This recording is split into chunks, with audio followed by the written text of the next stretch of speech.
একটা ছোট্ট গ্রাম ছিল। সেখানে একটা পরিবার থাকতো। সে পরিবারের বড় ছেলেটির নাম ছিল হারাদন, আর তার স্ত্রীর নাম ছিল শিবানী। শিবানী সবেমাত্র একটা বাচ্চা ছেলের জন্ম দিয়েছে, আর তাকে পরিবারের সবাই ভালোবেসে রাহুল নামে ডাকে। হারাদনের ছোট ভাইটির নাম ছিল ভূপেন, আর ভূপেনের স্ত্রীর নাম ছিল রিমা। তাদের ঘরেও একটি সন্তান ছিল, আর তার নাম ছিল সুরজ। পরিবারের সবাই মিলেমিশে থাকতো, কিন্তু যখন থেকেই রাহুলের জন্ম হয়, রিমার আচার ব্যবহারও বদলে যায়। সে রাহুলকে মোটেও সহ্য করতে পারত না। একদিন হারাদন তার স্ত্রী শিবানী এবং পরিবারের সবাইকে ডেকে বোঝাতে থাকে, রানী, আমি কদিনের জন্য গ্রাম থেকে বাইরে যাচ্ছি। তুমি তোমার এবং রাহুলের খেয়াল রাখবে। আর ভূপেন, পুরো বাড়ির দায়িত্ব কিন্তু তোমার উপরে। আশা করছি ভালোভাবে খেয়াল রাখবে। জি মাইয়া, তুমি কোনো চিন্তা করো না। আমি বাড়ির পুরো দায়িত্ব রাখবো, পুরো ভালো করে খেয়াল রাখবো। আর তোমার স্ত্রীকে একটু ভালো করে বুঝিয়ে দিও, বাড়ির বাইরে যাওয়ার পরে যাতে কোনো ঝগড়া না করে। জি ভাইয়া, আমি বুঝিয়ে দিব। হারাদন পুরো পরিবার থেকে বিদায় নিয়ে চলে যায়। এই বাড়িতে তো আমার কোনো মান সম্মানই নেই। যে আসে আমাকে কথা শুনিয়ে চলে যায়। তুমি মনে হয় জীবনে আর ঠিক হবে না। আমি শুধু এই বাড়িতে আমার ছেলের হক চাই, আর কিচ্ছু চাই না। তোমার ছেলে আর তুমি তো সবই পাচ্ছ, তাহলে আর কি চাই? আমি তো কখনোই আমার আর তোমার ছেলেকে আলাদা করে ভাবিনি, তাহলে এরকম করে বলছো কেন? এটা বলেই শিবানী কাঁদতে কাঁদতে চলে যায়। আমি আমি কখনোই এই দুটো ছেলের মধ্যে আমি কোনো পার্থক্য করিনি, তারপরেও এরা শুধু আমাকে দোষ দেয়। এর মধ্যেই রাহুল ক্ষুধার জন্য কাঁদতে থাকে। কি হয়েছে সোনা, তুমি কেন কাঁদছো? মনে হচ্ছে তোমার ক্ষুধা লেগেছে। দাঁড়াও, আমি তোমার জন্য এখনই দুধ বানিয়ে নিয়ে আসছি।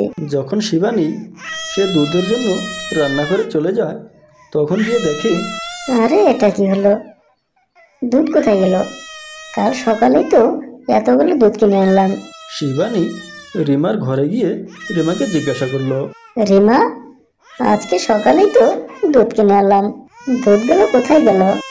হুম, আমি কি জানি, আপনি মনে হয় রাহুলকে খাওয়িয়েছেন আর নাম দিচ্ছেন আমার। না না, আমি এমনি জিজ্ঞাসা করলাম। রাহুলের ক্ষুধা লেগেছে তো রান্নাঘরে গিয়ে দেখি দুধ নেই, তার জন্য জিজ্ঞাসা করলাম। এর মধ্যেই ভূপেন সেখানে এসে যায়। এসেই তাদের দুজনের কথা শুনে ফেলে। ভাবি, আমি এক্ষুনি দুধ নিয়ে আসছি। ভূপেন তাড়াতাড়ি করে বাজার থেকে দুধ নিয়ে এসে শিবানীকে দিয়ে দেয়। ওদিকে রাহুলও ক্ষুধার জন্য কান্না করতে লাগলো। তখনই শিবানী রাহুলকে দুধ খাওয়িয়ে ঘুম পাড়িয়ে দিল। ভাই বাড়ি থেকে যাওয়ার পর থেকেই তুমি তোমার রং দেখানো শুরু করে দিয়েছো। ভাই যখন বাড়িতে ফিরে আসবে আমি তাকে কি বলবো?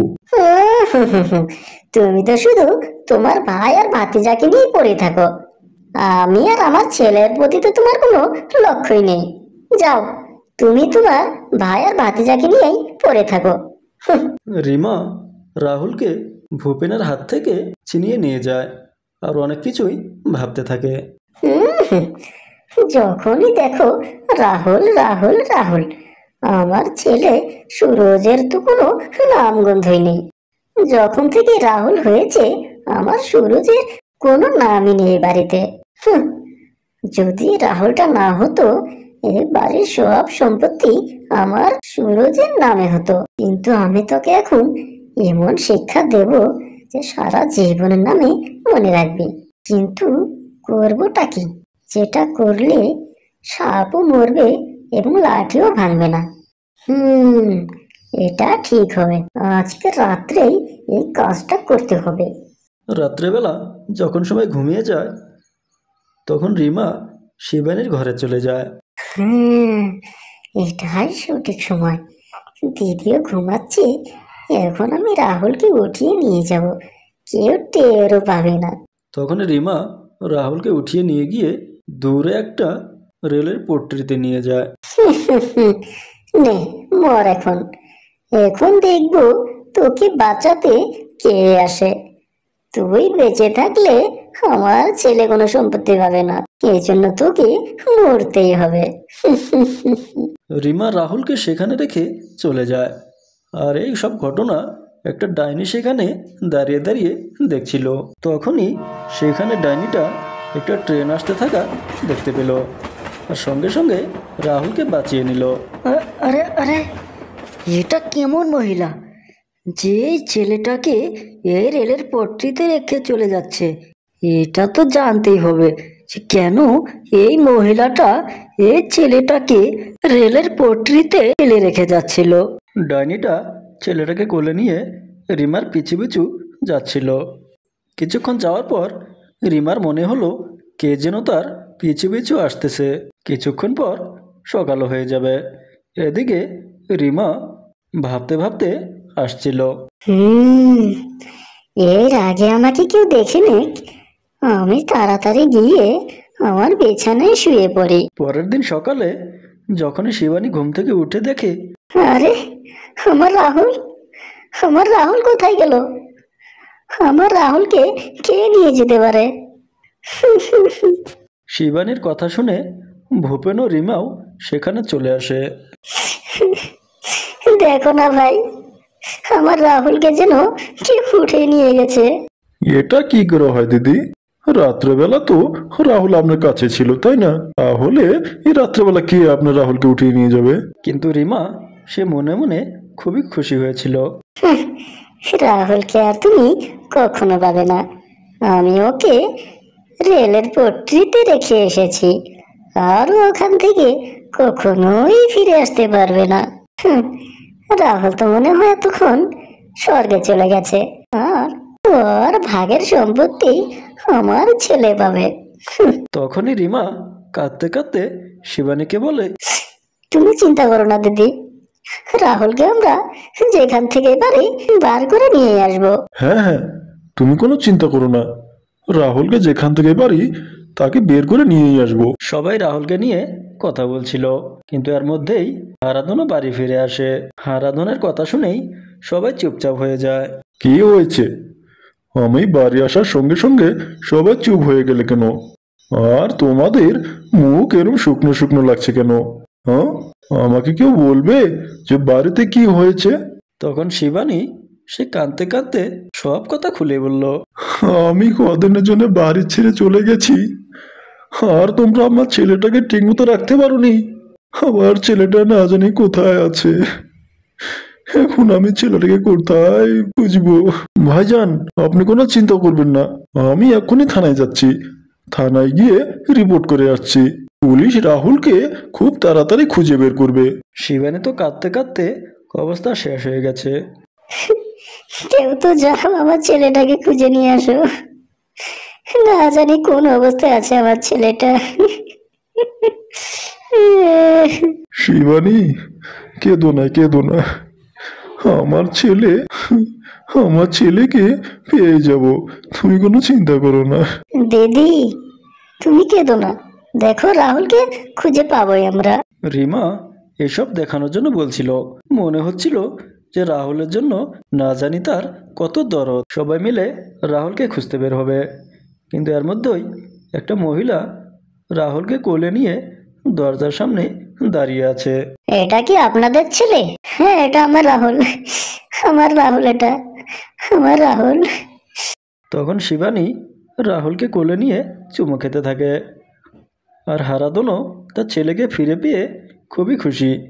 কিন্তু এদিকে রিমা রাহুলকে দেখে খুবই হতাশ হয়ে গেল। আরে এটা বেঁচে কেমনে গেল? আমি তো ওকে রেলের পট্টিতে রেখে এসেছিলাম, সে কিভাবে বেঁচে গেল আমি তো কিছু বুঝতে পারছি না। তাকে তাকে আপনি কোথায় পেয়েছেন, আর আপনি কে? একে আমি রেলের পট্টিতে খুঁজে পেয়েছি। রেলের পট্টি? হে হে ভগবান, একে রেলের পট্টিতে কে রেখে আসলো? দেখেন, মারনেওয়ালা থেকে বাঁচানেওয়ালা কিন্তু বড় হয়। আপনি কোথায় থাকেন? আর আপনি কিভাবে জানলেন যে ছেলেটা আমাদের? জি, এখন পর্যন্ত তো আমার কোনো ঠিকানা নেই, আর খুঁজতে খুঁজতে আপনাদেরই বাসায় এসে যায়। যখন পর্যন্ত তোমার থাকার কোনো ঠিকানা না হয় ততক্ষণ পর্যন্ত তুমি আমাদের সঙ্গেই থাকবে। হ্যাঁ হ্যাঁ, তুমি আমাদের সঙ্গেই থাকো। কিন্তু আমরা তো তাকে জানি না, আমাদের বাসায় কিভাবে রাখতে পারি? কেন রাখতে পারবো না? এ আমাদের রাহুলের জান বাঁচিয়েছে। তারপর ডাইনিটা তাদের সঙ্গেই থাকে। ডাইনিটা জানতো যে রিমা রাহুলের আবার ক্ষতি করতে পারে, তাই ডাইনিটা এক মুহূর্তের জন্যও রাহুলের থেকে দূরে থাকতো না। সে রিমার উপর পুরো নজর রাখতো। একদিনের কথা, রিমা সারাদিন এটাই ভাবতে থাকে যে রাহুলকে কিভাবে সে মারবে। একদিন রাত্রেবেলা সবাই খাওয়া দাওয়ার পর যার যার রুমে চলে যায়। তখনই রিমা রাহুলের ঘরে চলে যায়। এটাই সময় রাহুলকে রাস্তায় থেকে সরানোর জন্য। সেদিন তো সে বেঁচে গেছিল, আজকে বাঁচতে পারবে না। এ বদলাবে না। আমি আজকে একে এমন শিক্ষা দেব যে সারা জীবনের নামে মনে রাখবে। তারপর সে ডাইনিটা বাড়ির সবাইকে রিমার কথা বলে। আহ, আমি আমি এখনই রিমাকে রাহুলকে নিয়ে যেতে দেখলাম, আর সে রেলের পট্টির দিকে যাচ্ছিল। আপনারা সবাই চলুন, রেলের পট্টির দিকে চলুন। তারপর সবাই মিলে সে রেলের পট্টির দিকে চলে যায়। গিয়েই দেখে রিমা, তুমি এটা কি করে করতে পারো? তুমি রাহুলকে ফেলে দিতে যাচ্ছিলে। তুমিও তো একটা মা, তাই না? শিবানী রিমার থেকে রাহুলকে নেওয়ার জন্য অনেক চেষ্টা করে, কিন্তু রিমা রাহুলকে কিছুতে দিতে যাচ্ছে না। আমি একে দেব না। রিমা শিবানীকে ধাক্কা দিয়ে রেলের পট্টিতে ফেলে দেয়। ঠিক তখনই একটা রেল চলে আসে, আর তখনই ডাইনিটা তাড়াতাড়ি গিয়ে শিবানী আর রাহুলকে বাঁচিয়ে নেয়। আর সেখানেই ট্রেনের নিচে পড়ে তার পা দুটো কেটে যায়। আর তখনই ডাইনিটাও তার নিজ রূপে ফিরে আসে। এর আগেও এই রিমা রাহুলকে মারতে চেয়েছিল, আর ঠিক তখনই আমার চোখে পড়ে যায়, আর আমি তাকে বাঁচিয়ে নেই। যে যেরকম করবে সে সেরকমই পাবে। যে পাপ করবে সে পাপের ফলও ভোগ করতে হবে। তুমি একটা ডাইনি হয়েও আমার রাহুলকে বাঁচিয়েছো, আর এই একটা যে নিজের হয়েও নিজের হতে পারলো না।